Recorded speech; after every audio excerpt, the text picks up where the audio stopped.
దేవుడు నా జీవితంలో అదే చేస్తాడండి.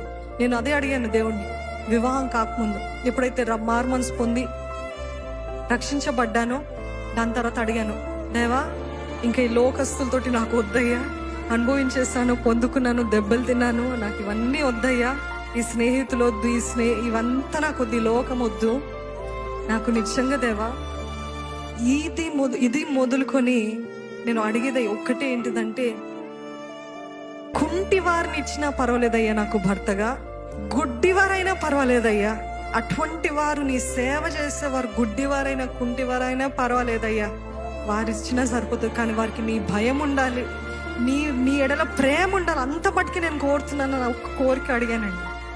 ఈ వాక్యం నా జీవితంలో నెరవేర్చాడు దేవుడు. అడిగిన దానికంటే ఊహించిన దానికంటే అత్యధికంగా ఇచ్చే దేవుడు అంటే నువ్వు నన్ను ప్రేమిస్తున్నావు కదా, అందుకే నేను నీకు ఇంత గొప్ప కార్యం చేయడానికి నేను పూనుకున్నాను అంటాడండి దేవుడు. హల్లెలూయా. ఆయనని ప్రేమించే వారికి ఎప్పుడు కీడు చేయడు. He will never fail you. His love never fails. If you love Jesus truly, madly, wholeheartedly, దేవుడు అంటున్నాడు ఊహించిన దానికంటే అడిగిన దానికంటే అత్యధికంగా నేను నీ కోసం చేస్తాను అంటున్నాడండి.